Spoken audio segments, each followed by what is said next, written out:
আল্লাহর রহমত যদি না হলো তাহলে আমাদের দুনিয়ার জীবনটা তো চলবে না, চলবে না, চলবে না। আখেরাতের জীবনটাও চলবে না। দুনিয়ার জীবন আল্লাহর রহমত ছাড়া এক সেকেন্ড চলে না, এক মুহূর্ত চলে না। আমরা চলতেছি শুধু আল্লাহর রহমতের কারণে। চলেন একটা উদাহরণ দিয়া বুঝাই। আল্লাহর রহমতের কারণে চলতেছি, ঠিক না? মানেন তো? আচ্ছা, প্রমাণ দেই। ডেলি অক্সিজেন কতটুকু নেই জানেন? 550 লিটার নেই। কত?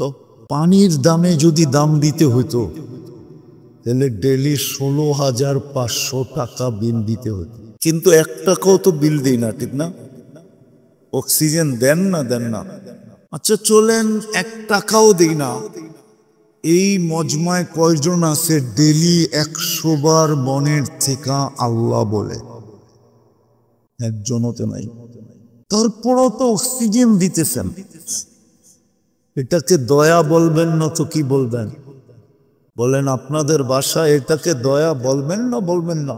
কেমন দয়া যে বৎসরের পর বৎসর দিয়া চলছে, অথচ আমি বৎসরের পর বৎসর কাটতেছে, একদিনও আমি মনের থেকে 100 বার আল্লাহ বলি না। যুবকরা বলুক যে ভালোবাসার থেকে ডেলি একবার আল্লাহ বলে। অনেক সময় তো ভালোবাসার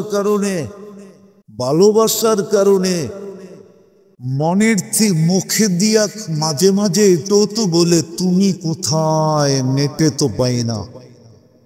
মনে হয় বোঝে নাই।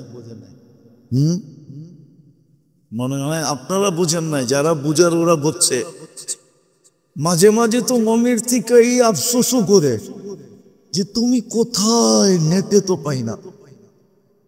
তুমি কোথায়, অনলাইনে তো নাই। তুমি কোথায়, আমাকে একটু মেসেজ দাও না, ঠিক না?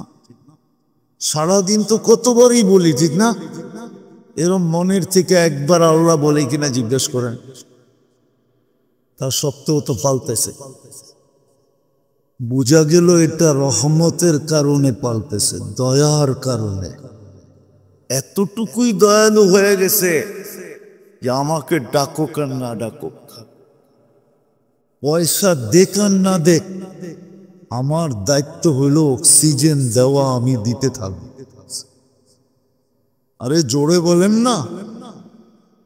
আমার দায়িত্ব অক্সিজেন দেওয়া, আমি দিতে থাকবো, সীমা রেখা পর্যন্ত দিতে থাকবো। মৌতের পূর্বক্ষণ পর্যন্ত আমি অক্সিজেন নিচে দিতে থাকবো। তো দয়ার ছোঁয়া লাগলে এটা হবে। আর দয়ার ছোঁয়া যদি না লাগে তাহলে এক মুহূর্ত চলবে না।